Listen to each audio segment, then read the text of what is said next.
Hello guys, welcome back to literary tutorial by Anusha Mangla. आज का हमारा जो टॉपिक है that is on Cleanth Brooks, उनके वर्क के ऊपर है, बायोग्राफी है, डिटेल्स है, हेयर से डिटेल्स किसके बारे में हैं, उनके जो इम्पोर्टेंट वर्क है, हेयर से of the paraphrase, language of the paradox, understanding poetry, ये तीन इनके इम्पोर्टेंट टेक्स्ट है, तो उनके बारे में भी हम डिटेल में स्टडी करेंगे। Let's start with our today's video. Clint Brook. He is a very well-known American literary critic and a professor. He was the one who revolutionized the teaching of poetry in American higher education. मतलब उन्होंने काफी changes लाए in the way teaching of poetry should be. अब biography के बारे में अगर हम स्टडी करें तो उनकी जो बर्थ हुआ था that was in 1906 16 October US में। उन्होंने स्टडी किया वेंडरबिल्ट यूनिवर्सिटी में। उसके बाद उन्होंने एक्स्टर कॉलेज ऑक्सफोर्ड से अपनी आगे की पढ़ाई की। After that he was a professor of English at Louisiana State University in Baton Rouge। और ये यहाँ पर प्रोफेसर कब से कब तक रहे? 1932 से लेके 1947 तक रहे। उसके बाद 1934 में इन्होंने मैरिज की किसी साथ, ब्लैंशॉट के साथ। इम्पोर्टेंट वर्क्स की अगर हम बात करें तो इनके इम्पोर्टेंट वर्क्स वैसे तो मैंने इंट्रोडक्शन में बता दिए थे, तो मैं और बता देती हूँ दोबारा से। Understanding poetry 1938, that was written in collaboration with Robert Penn Warren. अब ये बहुत इंपॉर्टेंट चीज है जो आपको पता होना चाहिए कि अंडरस्टैंडिंग पोइट्री एक तो कब लिखी गई थी, 1938 में लिखी गई थी, और किसके साथ लिखी गई थी? रॉबर्ट पेन वॉरेन के साथ। ठीक है, फिर इनका जो वर्क है that is modern poetry and the tradition, ये 1939 में लिखा गया था। और फिर आया था very important work the Well Wrought Urn, वो 1947 में लिखा गया था। तो आप प्लीज सीक्वेंस याद कर लीजिए, 38, 39, 47। ठीक है, अब इनके बेस्ट नोन वर्क में जैसे मैंने वेल रोट ऑन के बारे में बात की है तो उसका सब टाइटल है studies in the structure of poetry. उनका सब टाइटल क्या है? Studies in the structure of poetry and modern poetry and the tradition 1938 में। ठीक है, उसके बाद उन्होंने क्या किया है? He argued about the ambiguity and paradox as a way of understanding poetry. ठीक है, फिर writing classic text on William Faulkner के ऊपर लिखा है इन्होंने। ठीक है, इनकी अप्रोच क्या थी, सोच क्या थी? इनकी सोच ये थी that he was emphasising the interior life of a poem and codifying the principle of close reading. इन्होंने क्लोज रीडिंग के ऊपर एम्फोसिस दिया। राइट, उनका मानना था कि हमें क्लोज रीडिंग करनी चाहिए। क्लोज रीडिंग मतलब क्या होता है? Read with between the lines. ठीक है, ध्यान से पढ़ना चाहिए, उसको अंडरस्टैंड करने की कोशिश करनी चाहिए। आगे इन्होंने क्या एम्फसाइज किया था? The difference between scientific and poetic expression since they deal with different kind of truth. इन्होंने डिफरेंस बताया था between the scientific and the poetic expression.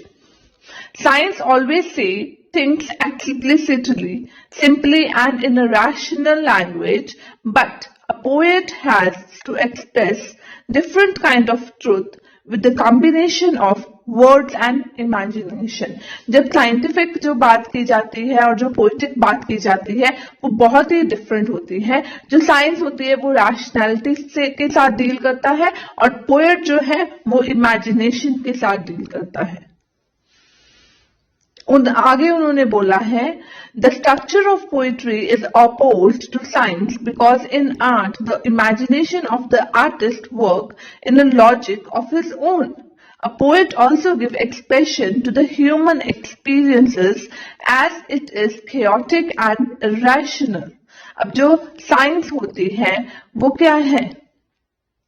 वो इमेजिनेशन से बहुत परे होती है, उसमें बेसिक लॉजिकल होती है। लॉजिक के ऊपर एम्फोसिस दिया जाता है, बट जो पोएट होता है वो क्या करता है, ह्यूमन एक्सपीरियंसेस के साथ डील करता है, और जो ह्यूमन एक्सपीरियंस है वो कभी भी रैशनल नहीं होता, इट इज ऑलवेज इरैशनल। फिर उन्होंने बोला है, to demonstrate the presence of such special kind of structure in a poetry he uses the words like ambiguity, paradox, irony, and complex of attitude. He was the co-founder of the influential journal The Southern Review with Robert Penn Warren, और ये 1935 में इन्होंने co-found किया था।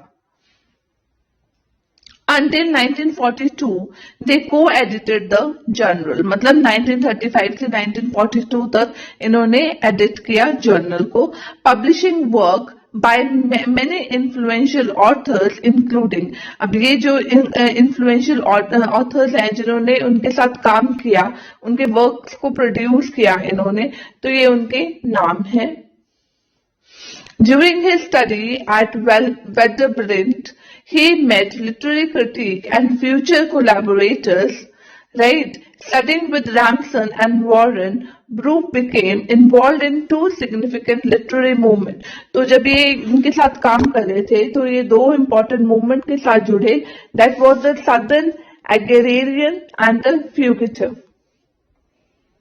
The fugitive movement, उसके बारे में हम एक बार स्टडी कर लेंगे। It similarly influenced Brooke's approach to criticism. It was a group of southern poet. अब आपको अगर क्वेश्चन आ जाए which is the group of the southern poet, so that is fugitive. It consisting of such influential writers like Ramson, Tate, Davidson, Penn, Warren, and they used to meet on Saturday evenings to read and discuss poetry written by members of the group. The discussion was based on intensive reading and included consideration of a poem's form. अब यहाँ पर वो पहले read करते थे फिर discuss करते थे।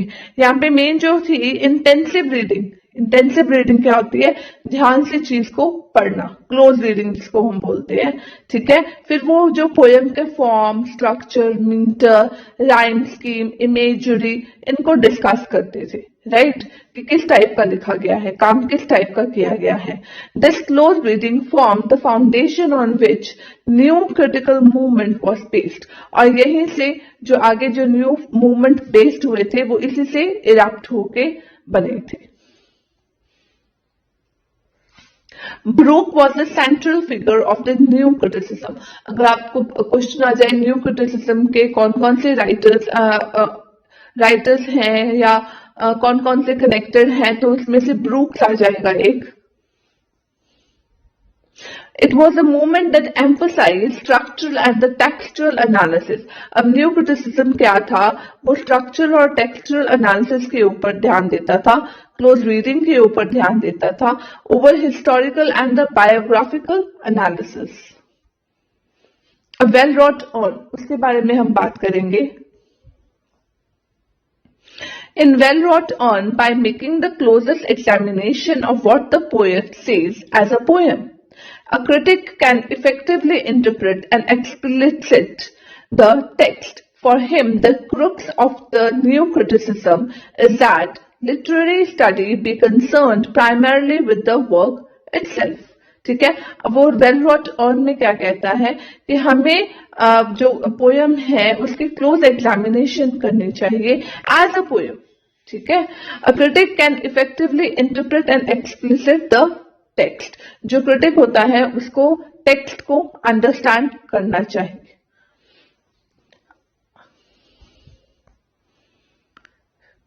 He says the book is a polemic against the tendency for critic to reduce a poem to a single narrative or didactic message. तो कहते हैं कि जो पोएम होता है उसकी ब्यूटी उसी में ही है जिसमें वो लिखी गई है, उसको तोड़ो मरोड़ो मत, ठीक है। तो वो कह रहा है उसको रिड्यूस नहीं करना, हमने छोटा नहीं करना, ना ही उसमें से कोई डायडेक्टिक जो मैसेजेस होते हैं उसको इवॉल्व आउट करना है हमने, ठीक है। He described summative reductionist reading of poetry with a phrase still popularly today known as hearsay of paraphrase. अब उसको समझाने के लिए उन्होंने एक वर्ड यूज किया था हेयरसे ऑफ पैराफ्रेज, जो आज भी इंपॉर्टेंट है। वो कहता है कि अगर आप चीज को रिडक्ट करते हैं तो उसकी जो ब्यूटी होती है वो कहीं ना कहीं हार्म हो जाती है। Brooke argues through irony, paradox, ambiguity, and other rhetorical and poetic devices of his or her art.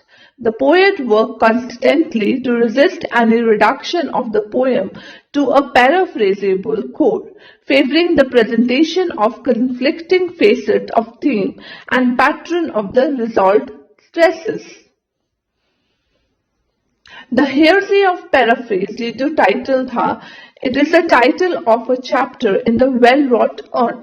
अगर आपको क्वेश्चन आ जाए कि हेयरसे ऑफ पैराफ्रेज कहां से लिया गया है, तो वो है द वेल रॉट ऑन, और ये एक सेमिनल वर्क है।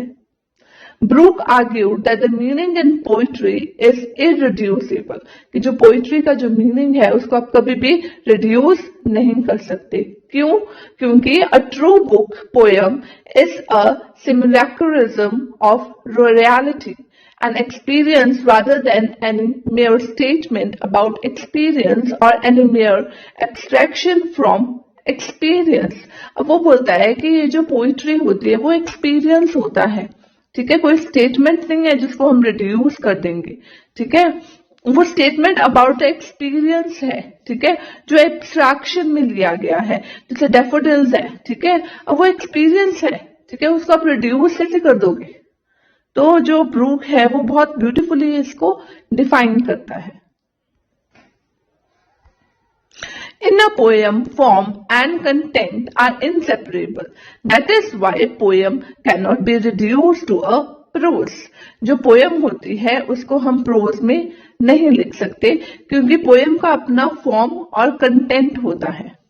फिर उन्होंने बोला है it is a structure of gesture and attitude, it is wrapped in emotion. अब जो पोएम होती है, अब अगर आपने पोएम लिखा हो तो आपको पता हो, तो वो जो एटीट्यूड होता है वो सारा इमोशंस में रैप करके आपको डिस्प्ले किया जाता है, and it has its own poetic universe.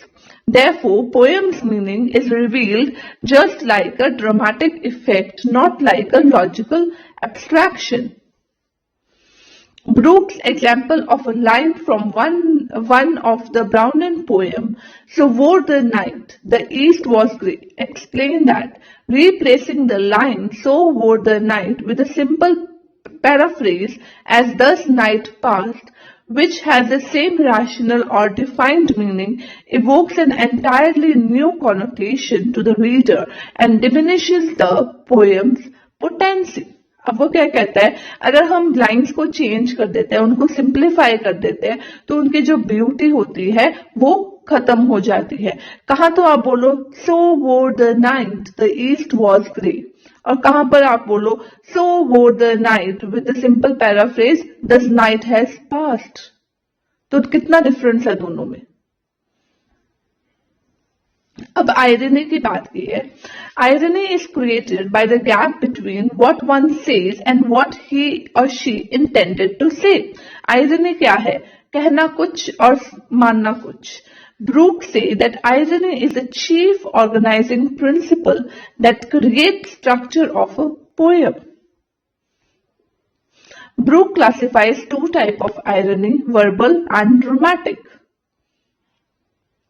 जो verbal irony है, it appears in word. If we say your skin is white for black people, it creates verbal irony.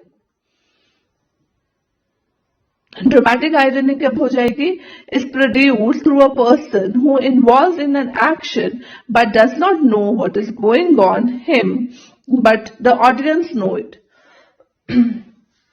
Dramatic irony में जो इंसान जिसके ऊपर हो रहा है उसको नहीं पता, बट जो ऑडियंस है उसको पता है।